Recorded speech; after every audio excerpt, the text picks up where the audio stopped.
Our mastermind, Dr. S. Mahalakshmi ma'am, had proposed the idea of converting this question and answer session into a panel discussion, which would be headed by Dr. Kundabala ma'am. We have amidst us our eminent panelists for today, Dr. M.S. Nivedita ma'am, Dr. N. Velmurugan sir, Dr. Moksha Naik ma'am, Dr. Subaya sir, Dr. N. Venkatesh Babu sir, and Dr. N. Srinivasan sir, along with our eminent HOD, Dr. Mahalakshmi ma'am.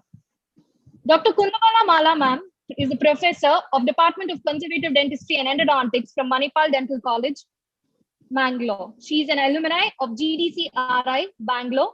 To her credits, she has over 175 publications in high-impact journals, and her H-index is 22 with 1926 citations. She was the editor-in-chief of JID from 2012 to 2014. She's been awarded the prestigious IACDE Academic Excellence Award in 2019. Infrastructural Research ST Karnataka State Government twice and SERB India. She's presented the keynote lectures and scientific papers at international and national forums. She was invited as a key opinion leader by 3MSP in 2014 at Minnesota, USA. She's been a reviewer for several peer-reviewed national and international journals with high impact factor, such as Lancet, European Endodontic Journal, and IJDR. She's co-authored the textbook of endodontics by Elsevier publication and served as a vice president of IACDE in 2004-2005. Over to you, Dr. Kundabala ma'am. Good afternoon. Am I audible? Yes, you are. Please go ahead. Yeah. Thank you, Dr. Kritika, for that nice introduction.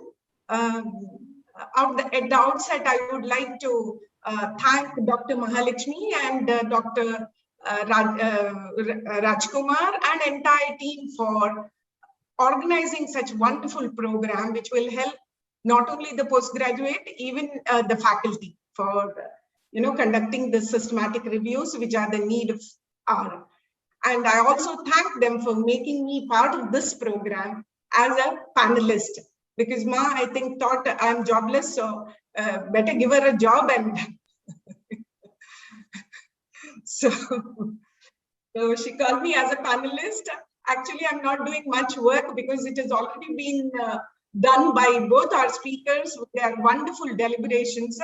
So I had prepared a set of questions, but all are useless now because all the questions they have answered in their lecture itself. So first of all, I would like to invite all the panelists, Dr. Nivedita, Dr. Velmurugan, Dr. Subaya, Dr. Moksha, Dr. Kritika, Dr. Mahalakshmi, definitely, because she has to be there to neutralize if there is any major issues or fights between the speakers. And the rest of the people, if I have left anybody. I thought I have prepared some questions. As I told you, everything is answered. So let me have some questions from the delegates. There are a lot of questions which are posted. There are around 22 questions now for time being. Let me ask some question for Madam Nivedita. The first question came from one of the delegates. Madam, after searching, if we find suitable evidence in grey literature, is it adequate to follow the same risk of bias criteria as other published articles? And if those data from grey literature are found to be good quality, can we include them in the review as well? Madam, can you unmute? You have to unmute yourself, please. Sorry, yeah. So definitely we can include when we have got any good article in the grey literature, and we can follow the same risk of bias tool which we are applying for the other articles. And if there is a good quality, it can be used. But there is one concern regarding the grey literature: it is not gone through the peer review as it is done in a published article. This is like what the student, if it is like, for example, if it is a PG or PhD thesis, which is an unpublished one and it's there in the grey literature, it has not gone through the peer review. But at the same time, even the peer review process doesn't say the quality is good, but there is always the point we have to remember that it has not gone through the review process, and whatever is given in the gray literature, we have to consider and can be done. Madam, can we add that in the published articles? Can we mention it in our article? No, That it is, no, it is a we gray have to mention as a, I mean, include article from the gray literature. So whatever gray literature we have to mention. It has to be mentioned, isn't it? Yeah. The second question is, ma'am, can you please repeat PICO format for the prognosis studies? Yeah, prognostic is PECOS. Instead of intervention, population will be what type of population you are studying. E will be the exposure. C will be the comparator exposure, and outcome will be the prognostic outcome. And S can be the type of study, which will be a cohort or can be a case control study, depending on the disease which you are going to study and check the prognosis. It is PECOS. E will be the exposure. There will not be intervention, and the type of study will be the cohort or case control studies. Madam, this is for my curiosity. I would like to ask you, should we always follow the PICO, or maybe there are some other formats to make the research question very simple? Do we? And normally, we should know. I mean, most of the questions fall into that PICO format if it is a clinical trial with intervention. Sometimes it may not be possible. For example, when we are doing for dentine hypersensitivity, where we are going to check the outcome, and population and outcome will be the same, the dentine hypersensitivity. The patients with dentine hypersensitivity, the outcome will be again the reduction in dentine hypersensitivity. So you will not have a separate terms or search terms for the outcome. So when you have an PICO, you can say for the outcome reduction in dentine hypersensitivity, but when you do the search, that time you may not have the same. It will be the for population and the outcome, it will be the same dentine hypersensitivity. Sometimes that comparator group may not be there. So there are some situations where it may not fall into the typical PICO format. Can I ask this same question to Venkatesh? Do you have anything else to say about this? Ma'am, answer for this question is PICO is very important. For example, if any systematic review, we need this main 4 components. One is population, and another one is outcome, or intervention or comparison.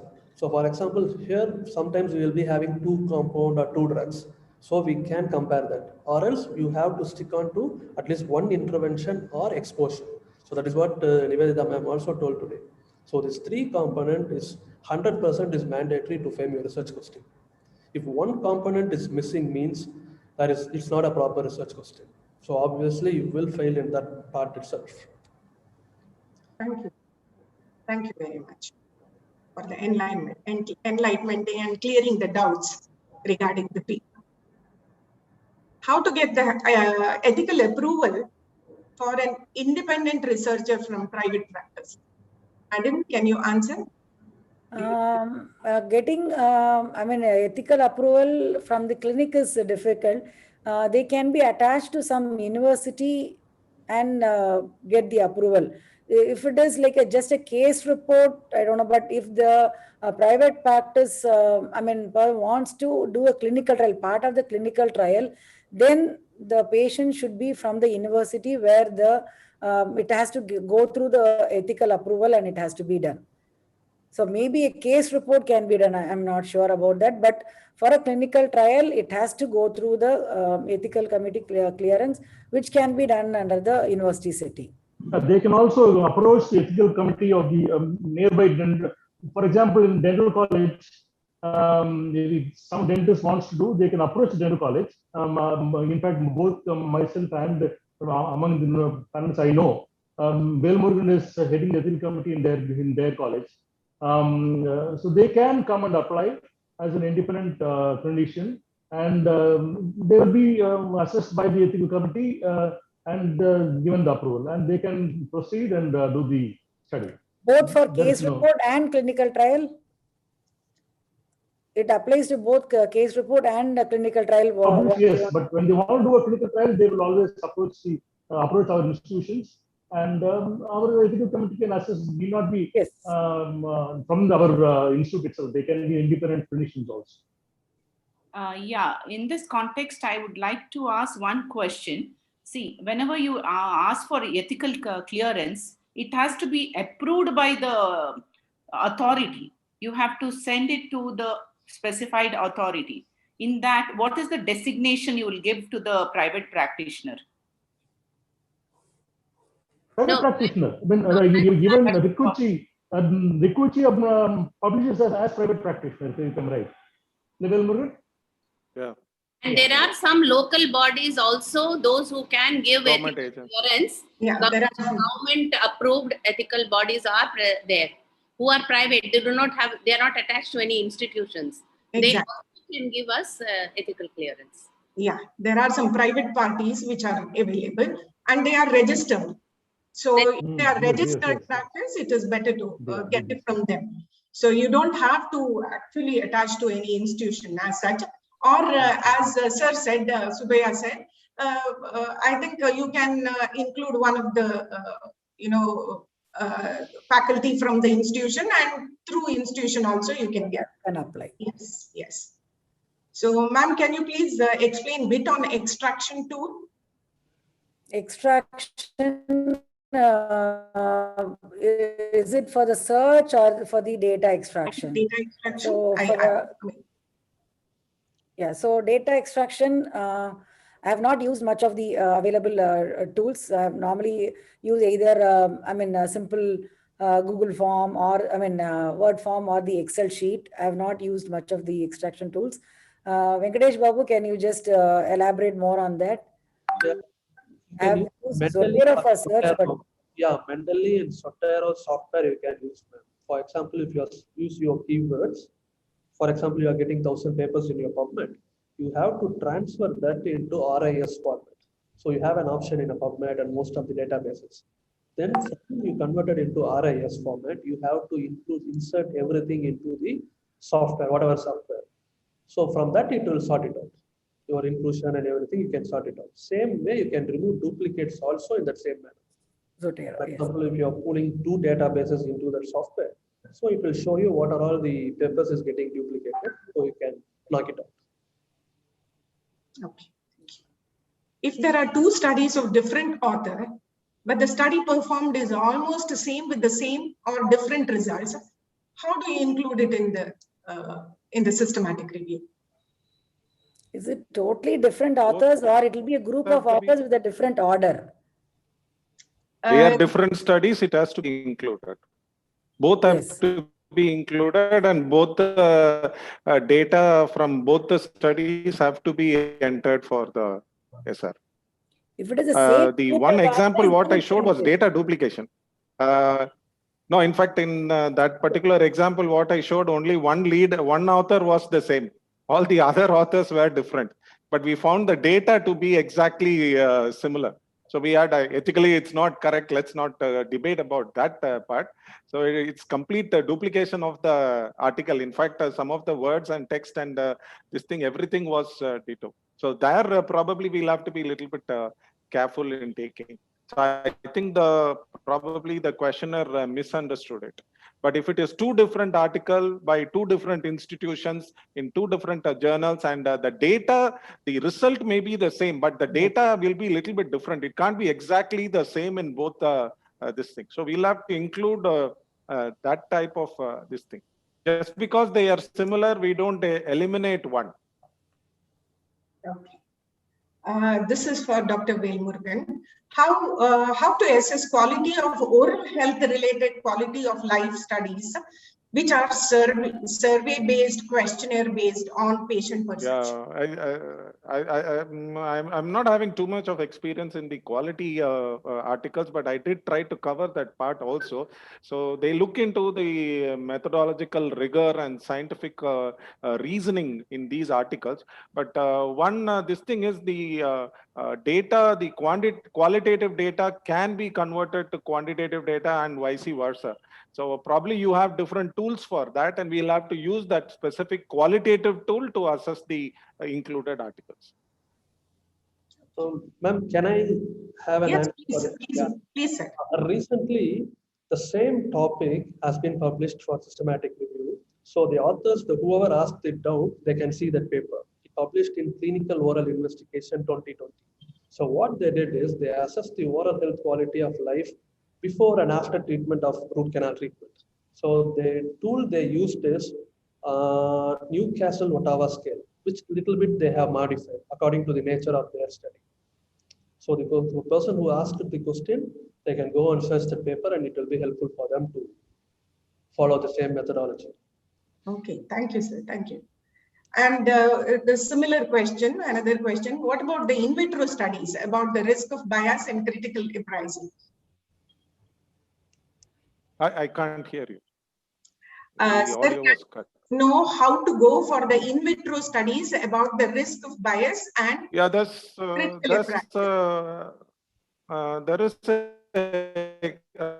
experimental tool in JBI which is available for the in vitro studies. So we can use them to assess it. But maybe Venkatesh Babu can add.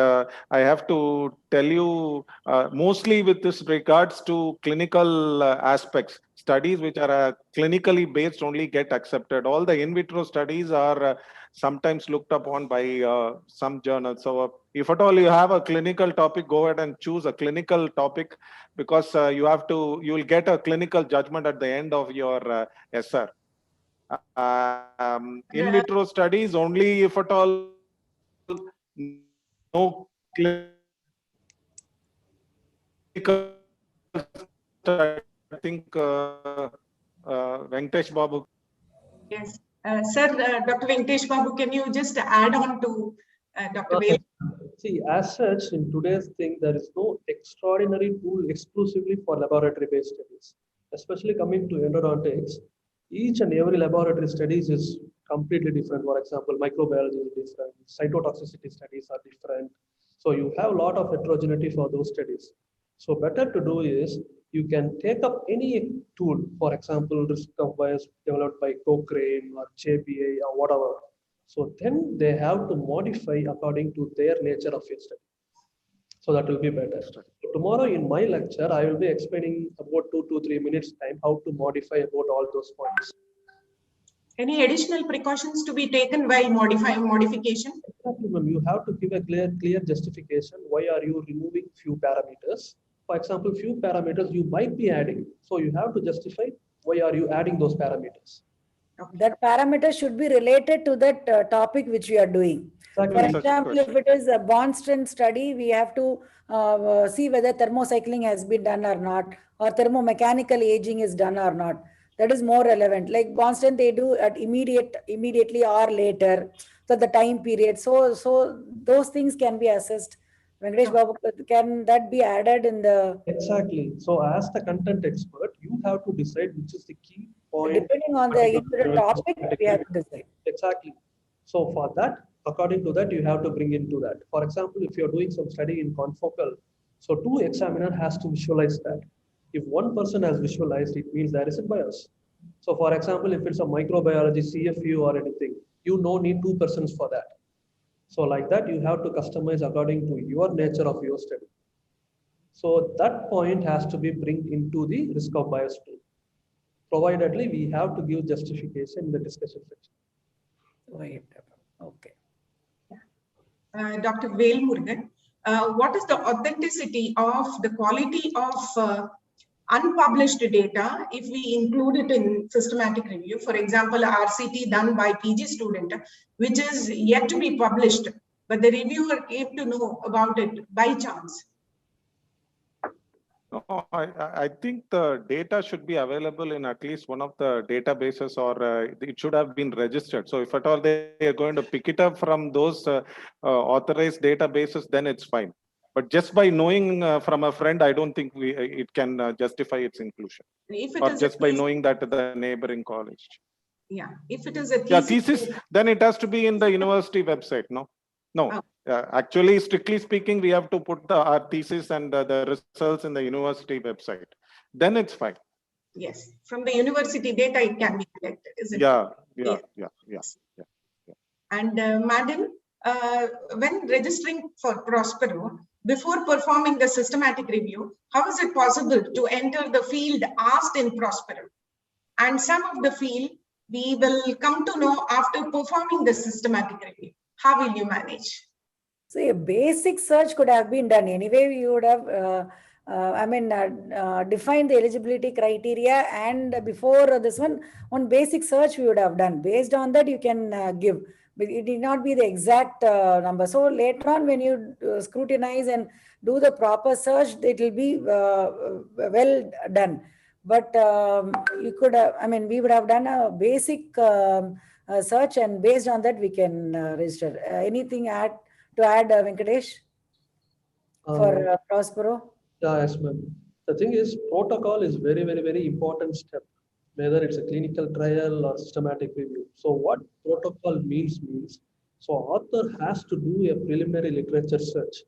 So they have to make it very clear about the research question and your inclusion exclusion criteria and how they are going to do their systematic review. It's a very important aspect. So that's why even Prisma now has released something called Prisma for Protocol. So I'll be discussing about in tomorrow's lecture. The one more thing is, now most of the medical journals like PLOS ONE, Nature, everybody says protocol registration is mandatory. So to give in hand with those journals, International Endodontic Journal also recently endorsed this thing. So henceforth, for randomized clinical trial and systematic review, protocol registration is mandatory. So for which we use the SPRIT guidelines, or for the protocol registration? Protocol also is okay. So Which one? Registration number. We need registration number. Okay. For which guideline or where to register the protocol? It's up to them. We are not focusing about any databases or any registry. Let it be anything according to their author's own wish. We need, it has to be registered in any databases. Okay, the guideline is the SPRIT guidelines, right? So we decided that is already we wrote an editorial also. So tomorrow I'll be showing it that, but probably within another 3 months time, it will be in print. So and another thing, what they are asking for the systematic review is not only the protocol registration or for the clinical trial, any change what we are doing in the protocol also should be mentioned. Exactly. That is very important. So only when we register initially with the initial this one, there could have been changes when we are progressing for the clinical trial or systematic review. There could be some changes. That changes also should be mentioned. That is also now becoming mandatory. So it has to be updated in the database also. Whatever changes it might be, it has to be updated in databases. In your manuscript, you have to give a logistic reason why it has been deviated from your regular protocol. So that also we have included in our editorial board. So tomorrow I will be showing it to you. So what are all the points to be captured in the protocol? I have a doubt, sir. Just wanted to clarify. Suppose I want to do any modifications. So can we do it once we register it in the Prospero or something? Of course, any day you can do it. It's not an issue. But providedly you have to give a reason, that's all. So whatever might be the reason. So you have to give a reason and you can register, you can update your... registration. Okay. There are a few more questions. What is the application of intention to treat analysis? How should we correlate the same with the clinical trials to Dr. Vale? Intention to treat ITT.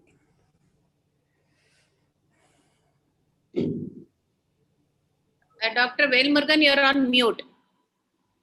Unmute yourself, please. Yeah. Intention to treat analysis is a part of the clinical trial. So it has to be there. It can probably, it can probably affect the results of the study if you're not giving the proper details of it. There may be some patients who are lost out either by themselves or some patients who probably took up, for example, if there is a physiotherapy which you have to do after surgery, and then the patients intentionally absent themselves from doing the physiotherapy, all those details have to be there so that we can properly assess the bias in that particular study.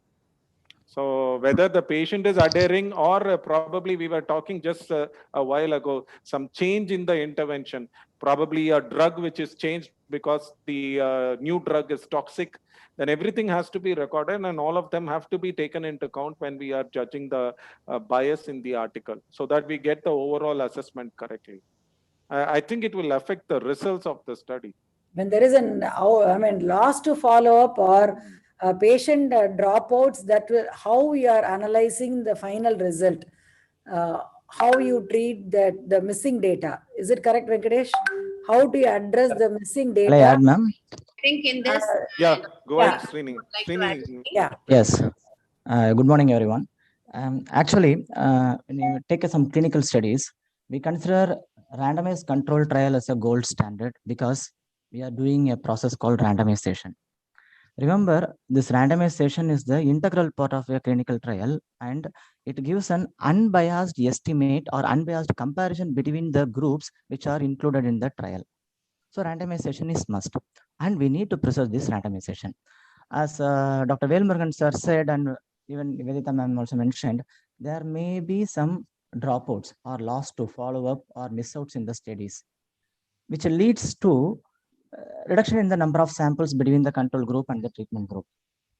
The basic concept of randomization is to give a unbiased samples to both the treatment and control group. If there is a dropout, and if you are going to analyze the result as per the protocol, there is two approaches per protocol approach. The another one is intention to treat analysis. According to the per protocol approach, we will be dealing the results as such. Whom are the dropout, we will be eliminating from the study and we will analyze. This will lead to biased estimate, and it is also a cause for attrition bias. Since this question is asked for the quality of bias assessment, if there is a dropout, the statistician role is to maintain the randomization integrity throughout the analysis. So he is supposed to do some specific analysis called intention to treat analysis, where the dropped out cases, the values for the dropped out cases were imputed or calculated using some specific special statistical methods called generalized linear models, etc. And we will be including all the patients who are included in the study during the randomization, and we will be carrying till the end of the study. Even though there is a dropout, we will be imputing the results and we will be carrying till the end of the study. So it will avoid the attrition bias and unbiased estimate. Of course, the imputed results may not be the original results because of dropout, but still it is unbiased estimate. So if the researchers did not carry out intention to treat analysis, we have to consider that there is an attrition bias in the result.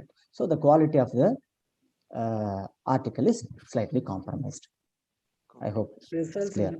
The last carry forward, yes, we can use that. Yeah. The last 6 months if the patient doesn't come for a follow-up, and 3 months if the patient had come, the exactly, same value of the 3 months can be carried to the 6 months. That's the simplest method, madam. That's the yeah. simplest method. We can carry over the last reading.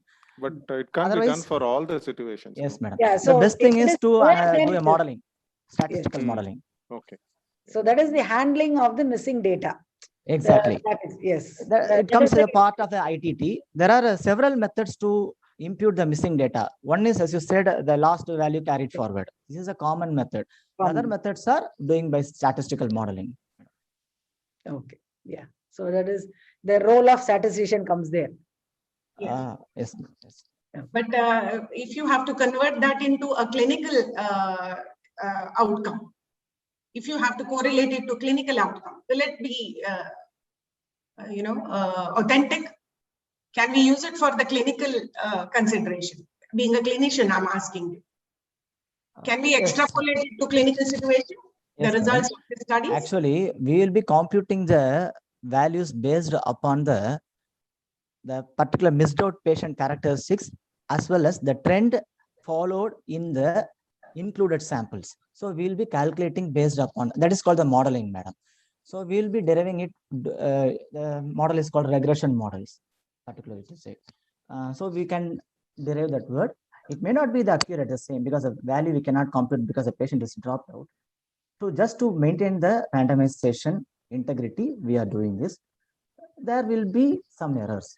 We have the standard error will also be replicated in that linear and the regression model. Okay, thank you. Thank So the next question is for Dr. Pale. What are the available softwares to evaluate the bias in systematic review? And what are the criteria we should consider to select the appropriate software? No, software, probably they are meaning the last slide which I put. That's quite new, using artificial intelligence. I have no experience in that, but I just wanted to bring in that that's also there. So they are using artificial intelligence and then machine learning and to judge the risk of bias. I think probably they are in development. Probably Venkatesh Babu or Srini can add to it if at all you have any information on Here, as such, there is no any software or risk of bias. Probably, I think they are confused with yeah, they misinterpreted what I meant in the last. Because I think Dr. Srini will be dealing it tomorrow in detail.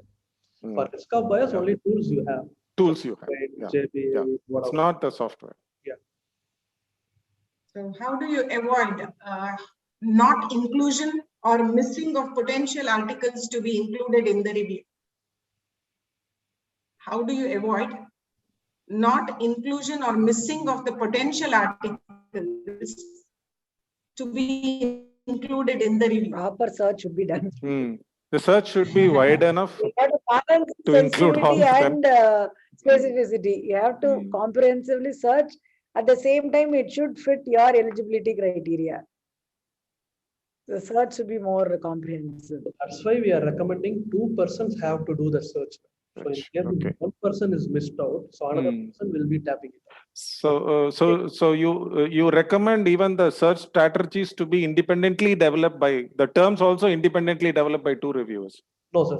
Yeah, search strategies. The search terms or searching of inclusion and missing papers is their question, I think. So for avoid missing papers. So that's why we are recommending 2 persons. But I think they are asking for the search itself. No, maybe I think they are meaning this. Probably that is why we also have other option of hand searching and looking for it in the important journals. You have the search strategy and then you have to look out for the leading journals. Supposing the keywords don't match, if I have missed a keyword or a mesh term, it may not hit. But if you are just hand searching the journals, you are likely to hit upon those missed one. What is the role of Bayesian analysis in meta-analysis? Yeah, Srini. For tomorrow's lecture, now itself question. Asking about Bayesian analysis is a very advanced question. It's a very advanced statistical method. I can answer this in a simple way. What we are using now is a frequentist approach, which means the approach, there are 2 approaches, frequentist approach and a Bayesian approach. We are using a frequentist approach where we always... Srini, can you hold the mic a little closer? Your mic a little closer. Yes. Can you hear me now? Can you hear me now, ma'am? Yeah. Yes. There are 2 approaches in deriving the statistical result. One is frequentist approach, the most commonly used, and currently we are using the same, and I am very much familiar in the frequentist approach. The other approach is the advanced approach called a Bayesian approach. I think the participant asked this question about the Bayesian approach, which I consider as a very advanced question.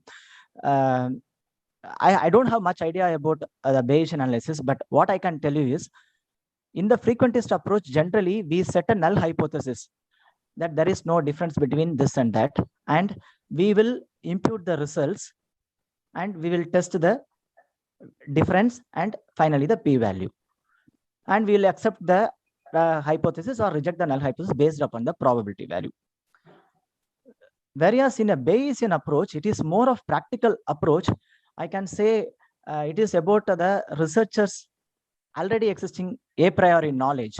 They will first impute it. They will not impute the null hypothesis and then results. First, they will impute that this particular drug may be effective this much percentage. Like that, they will have some value. They will have some assumptions or some clinical knowledge. First, they will impute it, and based upon the assumption, they will start analyzing the results, whatever the meta-analysis results, the included article results, and then they will conclude the results whether these articles or whatever the study results are fitting into that frame, that whatever the assumed value frame. So like that. And moreover, this Bayesian approach involves more of simulation models, whereas the frequentist approach involves more of formulas to derive the p-value. It is more about simulations, and it is very complex, and we need some very different softwares also. So I think we can have that as a separate, probably. Yes, exactly, madam. This is enough. And nowadays, there is evidence of Bayesian approach in doing the statistical analysis better than the frequentist approach. And slowly it's coming up, this Bayesian approach. I think we have a lot of questions coming up. A lot of questions. Still questions are coming. So we will have a cap of about 10 more minutes. Yes. Maybe 2 to 3 questions more, and then we can wind up. Yes. So I think next question is for you, Mahalakshmi. So as a reviewer of a systematic review, do we actually need to check the authenticity of the search strategy done by author? How to check the authenticity? Maybe we have to check what search engines they have used. Generally, they say that at least 3 search engines should be there. But I feel that even more, if they can get more search engines, that will also be good. I think Venkatesh is able to tell that better, because he is the one. Databases. And in fact, Nivedita was actually highlighting on all the different databases that they have been touching on, and which are good, which are not so good. So would you like to tell something on that, Nivedita?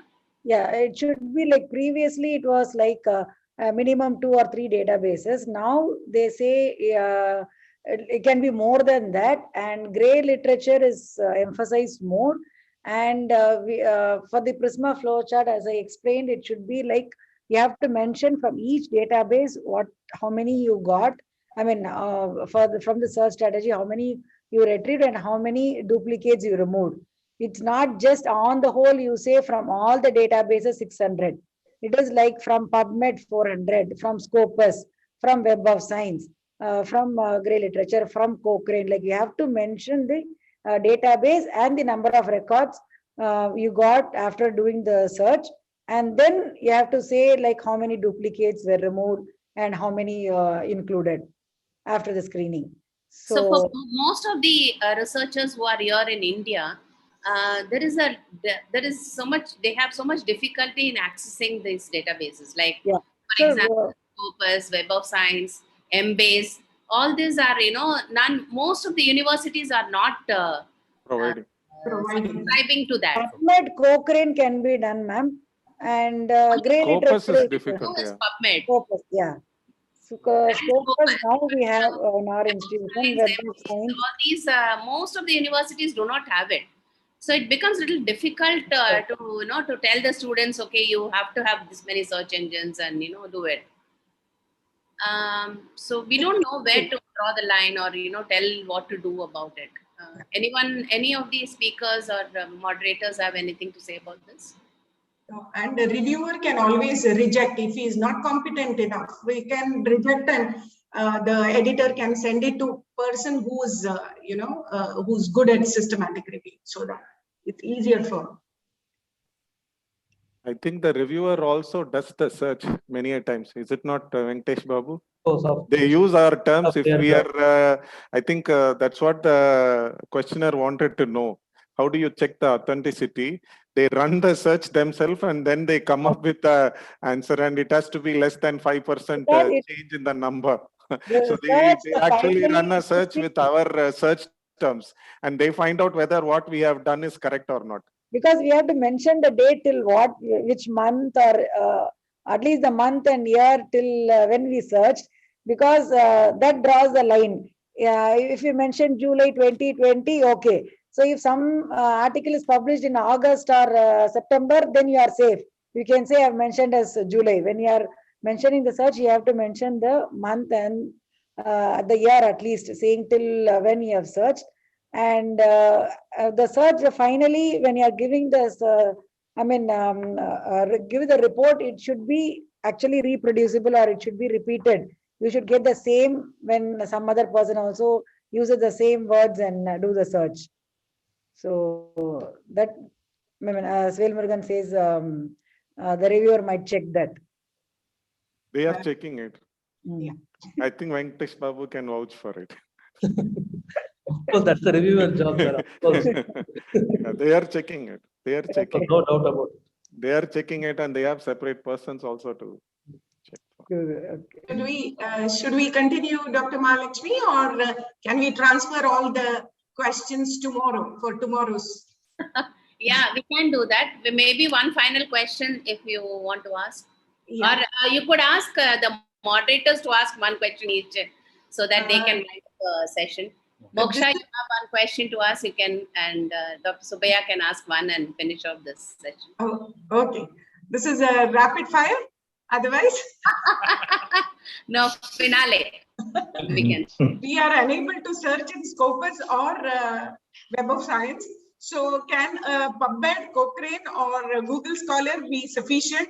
Is there a minimum number of databases to be searched? Okay, I think they expect minimum 4 databases, and they will expect PubMed and Scopus to be definitely be there. Cochrane, PubMed, Google Scholar is not as authentic as Scopus and Web of Science. So, Google Scholar keeps on changing the results. The search strategy also, it's not very this one.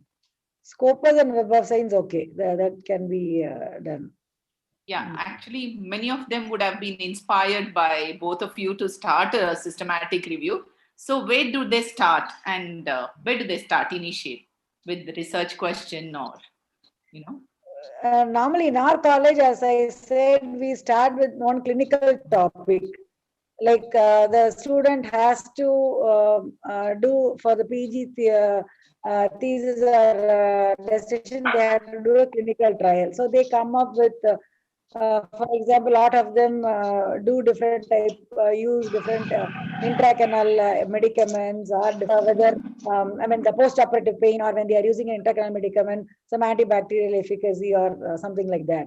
So then it will be like, based on the topic, we do the systematic review. Now, actually, to be honest, we are running out of systematic review topics, because we have been doing this for the past 10 years and repeatedly same intracanal medicament topic and irrigant topic is like super saturated now. So more conservative topics are actually, can be considered, but students tend to avoid conservative topic in our college, to my knowledge, is because of the larger sample size and follow-up.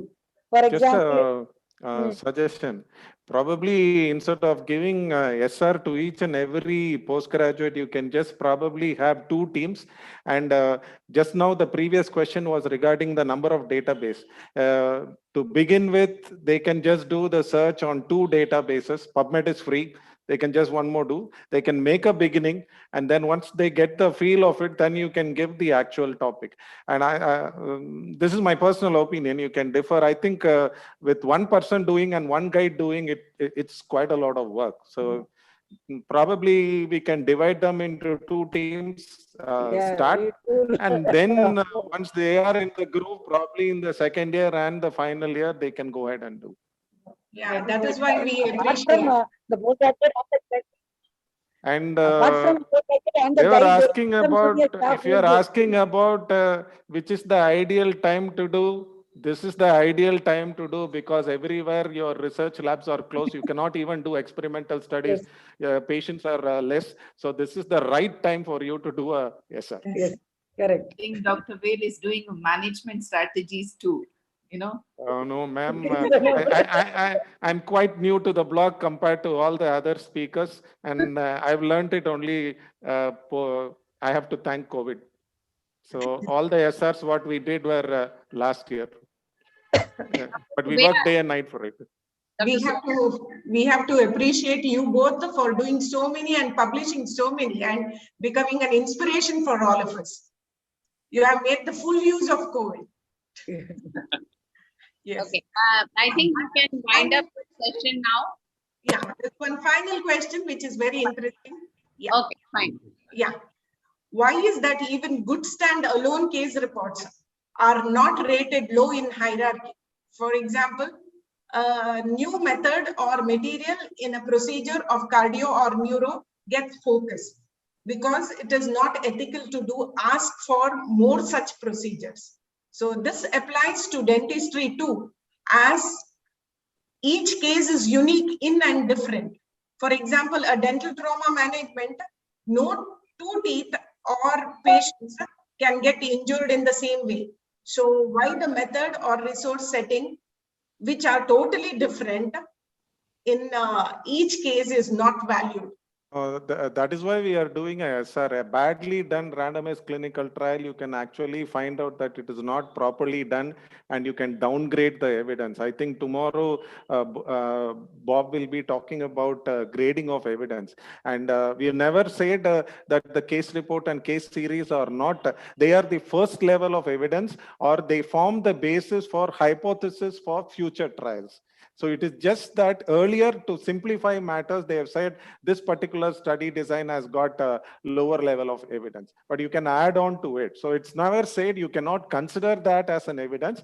That's the first level of evidence, and they are going to probably form the basis for hypothesis for future trials. And some of them we cannot do a trials like what they have mentioned. So it is going to be an observational study or maybe some other type of study. They also throw up a lot of this thing. So that is why when you are giving the certainty of evidence, about which Venkatesh Babu is going to talk, they can downgrade the evidence of a clinical trial, or they can upgrade the evidence of an observational trial.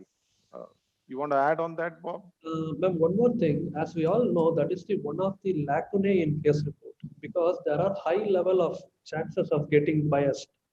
For example, if I am doing the case report, I might be biased to whatever the product. How the another person will come to know that it is not biased. So that's why the randomization came into the existence. So that's, and in a case report, one case, it can be successful. It may not be the same thing when it is applied to a population. To prove that, for example, when you try one new technique and say that is better than the existing one, for that case, it would have been better, but it may not be the same when you apply for other patients. That has to be proved in a clinical trial. As Velmurugan also said, that is the setting standard for hypothesis for the future trials.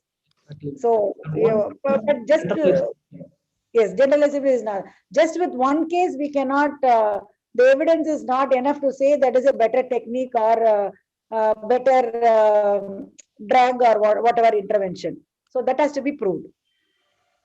I think slowly we can follow the steps. Yeah, Case series, we can keep the rest of the questions for tomorrow, because there are a lot of questions still. Yes. And also pertaining to both Dr. Venkatesh Babu and Dr. Srinivasan. So yes, we can carry it forward for tomorrow. So all the, here Subhaya is Yes, sir. for some time, because I think you can ask one last question. Subhaya, you want to ask one last question, or you want to keep it for tomorrow? No, that is the in fact that was the question which was interesting. I wanted to ask ma'am. I mean, there are some good case reports, but of course the answer to it is case reports have also been mentioned in systematic reviews occasionally. It is really a unique case report. I think the question is a good one, and that's what I also had in mind, not to miss that question, and that was asked. Yeah, unfortunately, most of the studies that are published, around 90% of the studies are in vitro studies, and hardly 10% is clinical trials and randomized control trials and all that. So when we have to do some systematic review, and when now that everybody is doing, and it has become mandatory everywhere to do, so I think that we should be in vitro studies also should be allowed. Of course, ma'am, it's allowed. Yeah, we can do it. But you have to take it with a pinch of salt. That's all. But there, whenever you compare between a systematic review of our cities compared to your in vitro studies, it's always lower. Yeah. No, ma'am, actually, the result of a systematic review, my opinion, when it is from an in vitro study, again, the hierarchy, it is the lowest evidence for that. For example, when we have different type of composites coming up daily. So you want to know the which composite is better with the compressive strength or bond strength or whatever it is. So among the 10 new composites which have been introduced, the in vitro study can tell which is the best composite, maybe with the bond strength or whatever for the in vitro study. But that cannot be, generalized to the clinical condition. There is no clinical relevance. Again, among the 10, we can choose the best which perform best in the in vitro study, and that can be applied for the clinical trial. And maybe student can learn the methodology in the meanwhile. The methodology of learning the systematic review. Yeah. Yeah, so they can. Yeah. They can start with the lowest. Yeah, so the systematic review evidence will be at that level only. We cannot have a clinical correlation. For in vitro study, we can say, okay, the systematic review will answer. But that will not have clinical.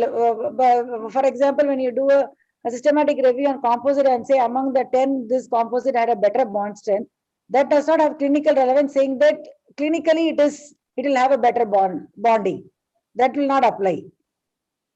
Among the in vitro studies, that composite is better. Is correct? Correct, ma'am. Of course, as you said, that should be having some clinical. Yeah. Still, we are accepting the systematic review with in vitro studies, but the quality of evidence won't be that great compared to our systematic review conducted with clinical trials. Clinical trials. Simple as that. Okay, thank you. It's already 10 minutes past our time. Thanks a lot. And we wish, on behalf of Team SRM and everyone all around the country, we wish Dr. Venkatesh Babu a very happy birthday. Oh, yeah. Very Happy special case, birthday, Very Venkatesh happy. Babu. Thank you, sir. Many more happy returns of Special the day. case we need. And thank you very much, Dr. Kundabala, for your wonderful moderation and as a panelist. Thank you all. And on behalf of Team SRM, we would love to hand over a token of appreciation to you. Yeah, thanks a lot. We will send all the certificates in print soon. And thank you all for having and stayed back. And there are 200 participants staying back and listening to us. So thank you all, and see you tomorrow. Yeah, thanks a lot. Yeah. Thank for you. making my panel discussion a very interesting one. Even though my contributions is much less, I just asked questions and the answers came from different speakers and very experienced people. Yeah, thanks a lot. Thank you. Thank you very much. Thank you. Bye. Bye. Thank you, ma'am. Thank you. Thank you all.